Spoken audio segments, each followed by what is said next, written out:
주일을 맞이해서 오늘 본문의 말씀이 아버지가 임종을 앞두고 아들에게 축복을 해주는 그러한 내용입니다. 아버지는 아들에게 이러한 기도를 합니다.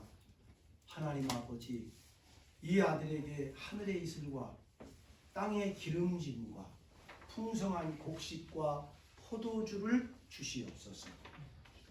그리고 만민이 이를 섬기게 하시고 이 아들을 저주하는 자를 하나님이 저주해 주시고 이 아들을 축복하는 자를 축복해 주옵소서.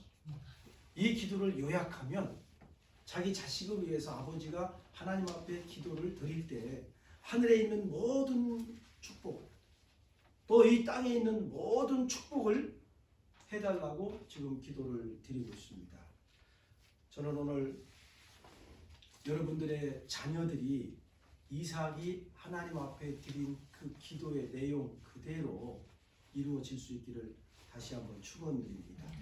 여러분, 오늘 이 시대가 아무리 개인주의가 발달하고 각 개인이 독립적인 존재라고 하지만 동서고금을 막론하고 자식을 가진 정상적인 부모라면 다 자식들이 잘 되기를 바랄 겁니다. 여러분, 부모의 최고의 기쁨이 뭡니까? 자식이 잘 되는 거 아닙니까?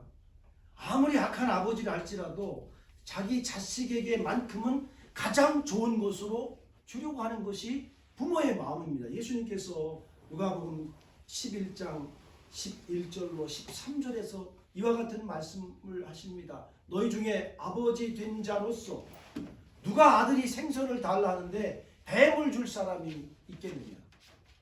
또 알을 달라고 하는데 전갈을 줄 아비가 어디 있겠느냐?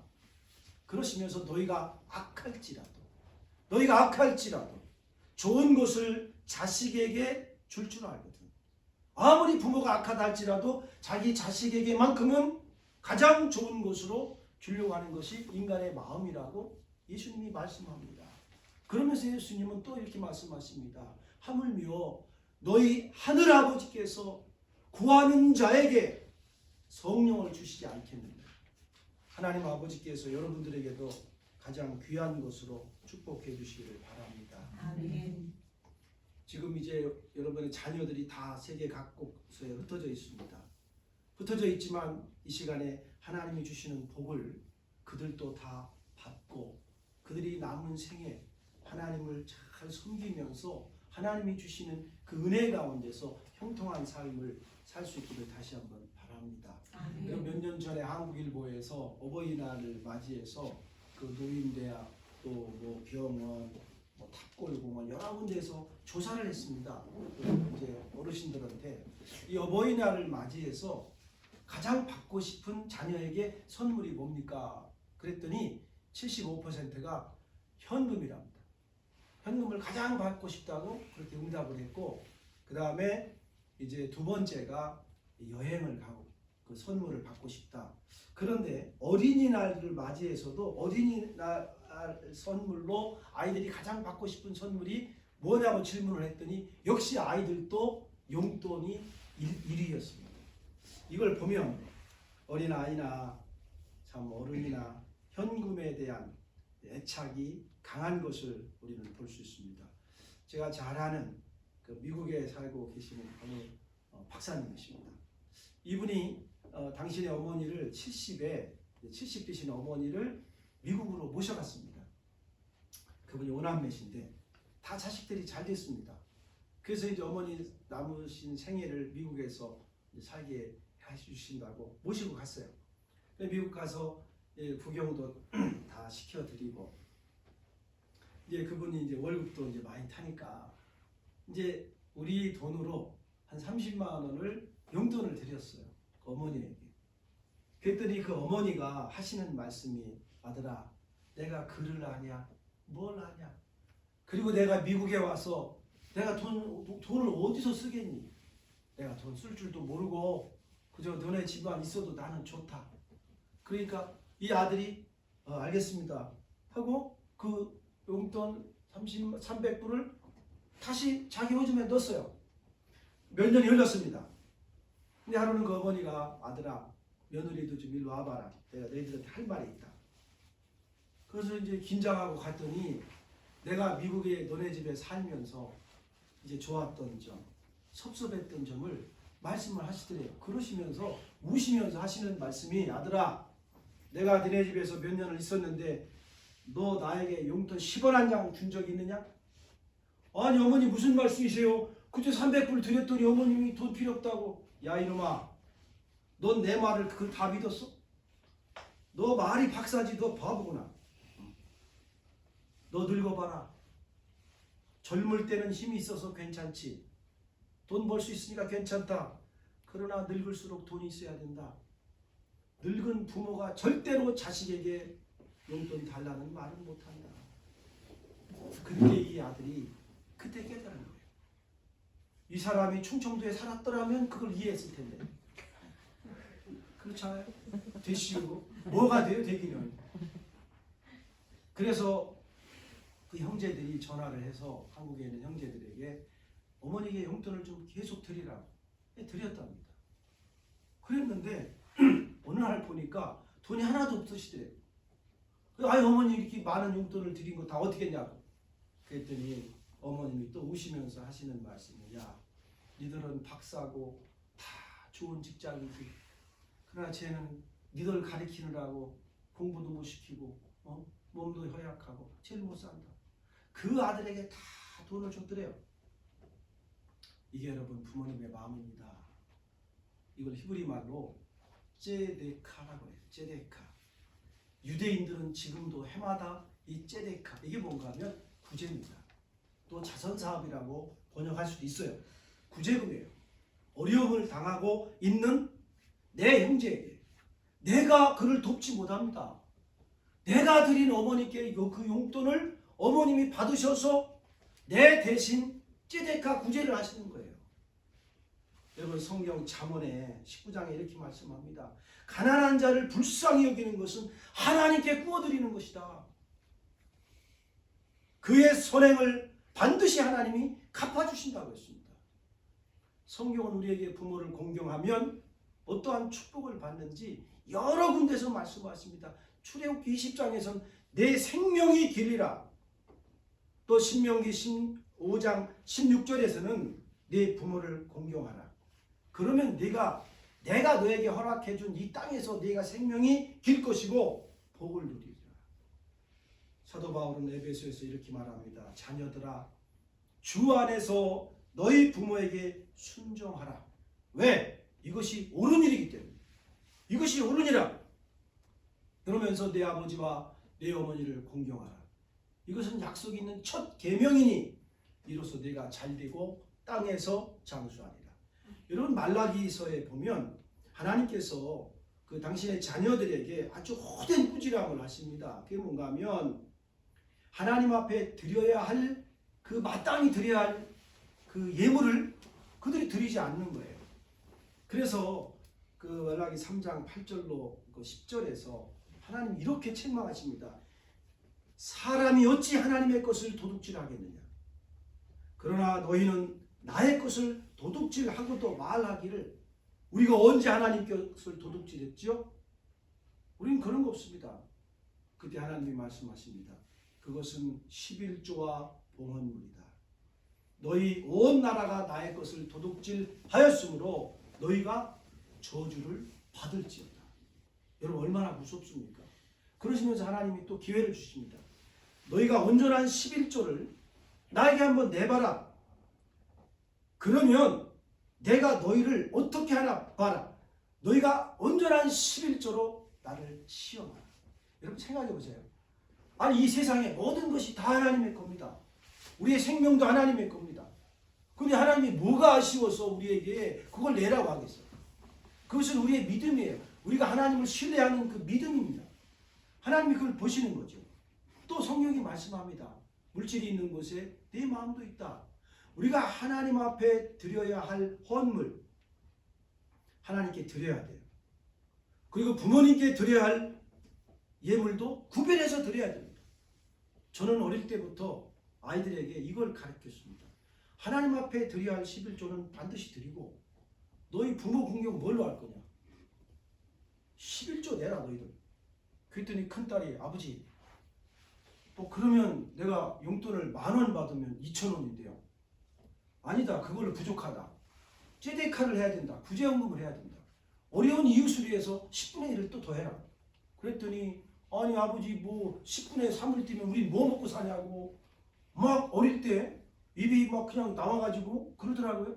그런데 이 아이가 그렇게 순종을 하고 실천을 했더니 그때부터는 모든 동기간 그 아이들에게 너희들 용돈 생기면 무조건 10분의 3을 떼라. 이건 너희들 게 아니다. 그렇게 하고 다니더라고요. 여러분, 하나님이 우리에게 말씀합니다. 물질이 있는 곳에 내 마음이 있다. 내가 한번 그렇게 해봐라. 내가 너를 축복해주나 축복해주지 않나. 여러분, 인간은 형제지간이라도 출세한 사람끼리 서로 교제하고 싶습니다. 그러나 부모님은 반대입니다. 가장 못난 자식에게 우리 부모님은 모든 관심과 모든 정성을 다 쏟습니다. 이것은 부모님의 마음이자 우리 하나님의 마음이에요. 하나님은 잘난 사람들, 똑똑한 사람들을 부르시지 않았습니다. 여러분, 예수님의 제자들을 보십시오. 그들이 이 세상에서 뭐 잘났습니까? 뭐 많이 배우고 뭐 명예가 있나요? 그 시대의 그 바리새인이라든가 서기관이라든가 이런 사람들을 불러서 제자를 만드실 수 있었을 텐데 하나님은 그렇게 안 하십니다. 낮은 자를 불러서 그를 하나님이 사용하셔요. 하나님은 낮은 자를 통해서 높은 자를 부끄럽게 하신다고 했거든요. 잘난 사람들은 내가 똑똑해서 내가 잘나서 된 줄 알거든요. 하나님은 어렵고 연약한 사람들, 또 하나님을 간절히 찾는 사람들을 하나님은 많은 사랑과 관심을 가지고 계십니다. 여러분, 탈무드에 이런 말이 있습니다. 소득이 없는 집의 자손에게는 부모를 공경하는 것이 하나님을 공경하는 것보다 더 어렵다는 거예요. 이 무슨 얘기인가 하면 여러분, 11조는 성경에서 내가 소산의 11조라고 했잖아요. 내가 농사를 지어서 첫 열매, 또 내가 뭐 직장 생활을 했던 사업을 했던 거기서 얻은 그 이윤 가운데서 구별해서 드리면 돼요. 그런데 그것이 없습니다. 그럼 못 드리죠. 없는데 어떻게 드려요? 그 소득이 없는데. 그러나 부모 공경은 소산이 있을 때나 없을 때나 똑같이 해야 돼요. 없을 때는 동량을 해서라도 부모를 공경하라는 거예요. 그래서 부모를 공경하는 것이 하나님을 공경하는 것보다 더 어렵다는 거예요. 여러분, 공자가 한 이런 말이 있습니다. 견마지양이라는 말이 있어요. 집에서 기르는 개나 말과 같다는 말입니다. 무슨 얘기인가 하면 그냥 부모를 돈만 드리고 관심, 사랑, 존경 이거 없으면 이게 견마지양과 같다는 말이에요. 예수님께서 십자가에서 그분이 마지막 숨을 거두실 때 사도 요한에게 요한아, 네 어머니다. 지금까지는 내가 어머니를 잘 봉양했는데 이제는 내가 이 어머니를 공경해라. 네가 잘 모셔라. 여러분, 예수님께서 그 신앙생활을 열심히 하면서 부모 공경을 소홀히 하는 사람들을 향해서 질책하신 말씀이 마가복음 7장 10절로 13절입니다. 내용은 이런 겁니다. 너희가 그저 나는 하나님 앞에 열심히 예물도 드렸고 하나님만 잘 섬겼으니까 그저 어머니, 부모님에게는 그냥 말하기를 이거 용돈 쓰시오. 이것만 드리면 된다는 거예요. 그게 뭐냐면 고르반이라는 거예요. 그렇게 하고 너희들이 부모를 공경한다고 하느냐? 예수님은 말씀합니다. 네 부모를 공경하라 하고 또 아버지나 어머니를 모욕하는 자는 죽임을 당하리라. 이건 모세에게 하나님이 말씀하신 것이고 또 예수님도 친히 이 부모를 저주하는 자들, 부모에게 학대하고 부모에게 함부로 하는 자들에게 예수님도 아주 무서운 징벌의 말씀을 하셨습니다. 모든 자녀들은 부모를 공경해야 합니다. 왜? 이것이 하나님의 계명이고 이것이 옳은 거기 때문에. 만약에 부모를 공경하지 않고 부모에게 함부로 하는 자들, 성경은 반드시 저주를 받는다고 말씀합니다. 잠언 30장 17절에 잘 들어보십시오. 아비를 조롱하며 어미 순종하기를 싫어하는 자의 눈은 골짜기에 까마귀에게 쪼인다고 했습니다. 그리고 독수리 새끼에게 먹히리라. 이 잠언을 기록한 이 솔로몬도 그 당시도 보면 그때나 지금이나 물론 부모님께 잘하는 사람도 있지만 이렇게 역시 부모님에게 함부로 하고 부모를 공경하지 않고 방치하는 사람들이 있었다는 거예요. 그래서 신명기에서 계속 말씀하는 것이 이거예요. 내 부모를 경홀히 여기는 자는 저주를 받을 것이다. 얼마나 무섭습니까? 또 내 부모를 즐겁게 하며 또 너를 낳은 어미를 기쁘게 하라. 자, 여러분 축복이라는 것은 아래에서 위로 올라갑니까? 위에서 아래로 내려옵니까? 위에서 아래로 내려옵니다. 자, 오늘 성경 본문의 말씀 이거예요. 보세요. 지금 이삭이 지금 임종을 앞두고 이제 맏아들 에서에게 하나님께 모든 복을 지금 빌어주려고 그를 불렀습니다. 아들아, 내가 너에게 마음껏 축복을 해주기를 원하는데 내가 좋아하는 그 별미를 좀 하나만 만들어다 다오. 그래서 에서가 알겠습니다. 즉시 나갑니다. 근데 그 소리를 누가 듣습니까? 그 부인이 들어요. 리브가가.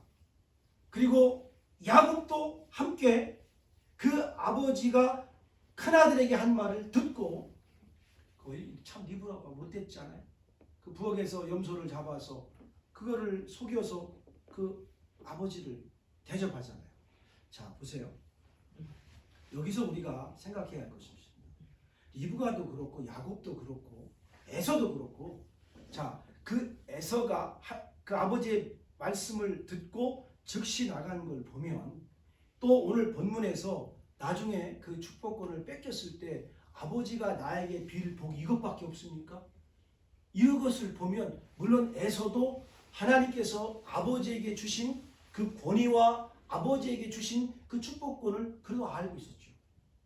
리브가 역시 알고 있고 야곱도 알고 있지요. 그러니까 그는 전에 그 팥죽 한 그릇을 형에게 이렇게 팔아가지고 장자의 명분을 사잖아요. 이걸 보면 그분들이 분명히 하나님의 축복은 아버지를 통해서 온다는 것을 알았던 거죠. 그러니까 축복은 위에서 아래로 내려온다는 거예요. 고린도전서 11장 3절에 너희가 이것을 반드시 알아라. 각 남자의 머리는 그리스도다. 남자의 머리는 예수님이고 여자의 머리는 남자고 또 그리스도의 머리는 하나님이라고 했거든요. 그러니까 쭉쭉쭉 올라가면 우리의 가장 머리 되시는 분은 하나님이에요. 그러니까 그 하나님이 위에서 우리들에게 복을 주시는 거죠. 자, 그런데 이 야곱이 그 아버지가 그 큰 형한테 줄 축복의 그 기도를 대신 받아서 그 가로채잖아요. 그런데 그 가로채기 전에 이 야곱이 아버지를 속여서라도 기쁘게 해줬다는 거예요. 방법은 잘못됐죠. 이 일로 그 야곱은 참 오랜 기간을 아주 비참한 생활을 해 도망자가 되죠. 그러니까 아버지라는 존재는 우리가 알아야 할 것은 하나님께로부터 그 받은 권위가 있어요. 축복권이 있어요. 그래서 창세기 48장에 이제 그 야곱이 나중에 또 기도할 때 축복 기도해 줄 때도 보면 그 요셉의 그 두 아들에게 축복을 해주는데 하나님 이 아들의 자손들이 번성하게 해주옵소서. 하나님께서 그들의 후손을 나중에 이제 바다의 모래 또 하늘의 별처럼 해주신다고 했잖아요. 근데 그거를 그 야곱이 그렇게 또 기도를 해주는 거예요. 그러면 요새 이제 나중에 이제 그 야곱이 그 축복을 가로챈 후에 이제 그 야곱이 험한 삶을 살다가 그도 이제 죽게 됐습니다. 죽게 됐는데 그 아버지가 그 많은 아들들에게 소집 명령을 내립니다. 얘들 다 모여라, 다 모여라. 그 당시는 이제 야곱이 너무 이제 노쇠하고 또 앞이 보이지 않았다고 했습니다. 성경에 다 불렀어요. 다 불렀는데 참 그 여기에서 우리가 성경을 통해서 참 놀라운 것을 발견하게 되는 것은 요셉이 누굽니까? 국무총리 아닙니까? 얼마나 바쁜 사람이에요. 여러분 그 국무총리면 그 시간이 아마 10분 단위로 아마 쫙 이렇게 스케줄이 있을 거예요. 얼마나 바빠요. 그런데 그 아버지의 소집 명령을 듣고 이 요셉이 모든 일정을 다 뒤로 하고 자기만 아버지께 달려간 것이 아니라 자기 두 아들을 데리고 가요. 두 아들을 데리고 갑니다. 그래서 그 아버지한테 이제 데리고 가서 얘들아 할아버지한테 절해라. 그러니까 땅에 엎드려 그들이 절을 해요. 그때 야곱이 이런 말을 합니다. 요셉아, 나는 이미 네가 죽은 줄 알았었는데 이렇게 오래 살아서 너를 보고 또 네 아들들까지 보니 정말 우리말로 나는 이제 오늘 눈을 감아도 여한이 없다 이거예요. 그러면서 이제 야곱이 요셉의 두 아들에게 축복을 하는데 여러분 당연히 큰 아들이 오른쪽에서 오른손을 해야 되고 작은 아들이 왼쪽으로 가야겠죠. 그런데 이 야곱이 이렇게 손을 서로 어긋나게 해서 그들을 축복하는 거죠. 자, 이 창세기 48장에 보면요. 요셉이 화들짝 놀래가지고 깜짝 놀라는 거죠. 이게 뭐냐면 이 요셉도 그 전통적으로 이 모든 장자에게 우선권이 있는 걸 알고 있거든요. 근데 지금 우리 아버지가 앞이 잘 안 보이니까 장자와 차자를 잘 구별하지 못하고 이렇게 했다고 생각한 거죠. 근데 야곱이 이렇게 말합니다. 요셉아, 나도 안다. 나도 안다. 뭐예요? 하나님이 그렇게 하신다는 거예요. 그러면서 이제 그 야곱이 그들에게 마음껏 축복을 해줍니다. 자, 여기서 요셉도 그 자기 아버지가 하나님께로부터 받은 그러한 영적인 권위 또 축복권이 있다는 사실을 알았던 거죠. 저는 이 부분에서 한번 이 생각을 해봤습니다. 만약에 오늘 정말 부모님이 얘들아 내가 죽기 전에 너희들을 좀 마음껏 내가 축복 기도해 줄 테니까 다 모여라. 그러면 전국에 흩어져 있는 자녀들이 과연 얼마나 모일까 생각해 봤습니다. 또 하나는 재산이 많은 아버지입니다. 얘들아 내가 죽기 전에 재산 상속 분배 때문에 너희들을 좀 소집해야겠다. 좀 모여라. 여러분 금방 다 올 겁니다. 비행기 타고 다 올 거예요. 깊이 생각해 봤어요. 요셉은 하나님의 질서를 알았던 거죠. 하나님께서 우리 아버지에게 주신 그 축복에 또 영적인 권위를 알았던 거죠. 부모 되신 여러분, 자식들에게 마음껏 축복의 안수를 기도해 주시길 바랍니다. 마음껏 해주십시오. 여러분 이렇게 생각하실 수 있습니다. 목사님 안수 기도는 목사님만이 하는 거 아닙니까? 그거 잘못 배운 거예요. 우리 선배 목사님들이 잘못 가르친 거예요. 성경적으로 아버지가 아들을 축복하고 아들에게 안수했습니다. 여러분 아버지 되신 여러분 마음껏 아들들 축복해 주시되 너무 큰 아들에게 많이 주지 마십시오. 골고루 주십시오. 골고루. 딸에게도. 하나님의 이 질서가 놀랍습니다. 아버지가 안 계신 분들은 어머니가 자식들에게 안수 기도해 주십시오. 왜 그렇습니까? 부부는 하나입니다. 괜찮습니다. 하나님 여러분에게 주신 그 권위가 있어요. 여러분이 기도하실 때 반드시 믿음으로 축복을 해주세요. 이게 하나님 여러분에게 주신 영적인 권위입니다. 영적인 축복권이에요. 그것을 사용해야 돼요. 가장 좋은 것은 아버지가 자식들에게 다 친히 안수해 주는 것이 가장 좋습니다. 또 남편은 아내의 머리입니다. 남편이 아내에게 안수기도 해 주십시오. 하나님이 다 질서입니다. 영적인 권위예요. 우리가 부모님을 잘 섬기고 공경하면 오른손에는 장수가 있고 왼손에는 부귀가 있다고 했습니다. 왜 그렇습니까? 부모를 공경한다는 것은 보이지 않는 하나님을 공경하는 거거든요. 부모 되신 자녀들을 주 안에서 주의 교훈으로 훈계로 우린 또 양육해야 돼요. 절대로 여러분 자녀들을 노엽게 하지 마시기 바랍니다. 자녀들인 여러분, 주 안에서 생존에 계신 여러분의 부모님을 잘 공경하고 순종하십시오. 이것이 옳다고 하나님은 우리에게 말씀하십니다. 그래서 하나님이 주시는 오른손에는 장수, 왼손에는 부귀의 축복이 여러분 영원히 후손들에게 있기를 주의 이름으로 축원드립니다. 아멘. 살아계신 아버지 하나님, 너희가 부모를 공경하면 내가 너에게 준 땅에서 너희들이 생명이 길 것이고 너희들 하는 모든 일들이 형통할 것이라고 하나님이 약속하셨습니다.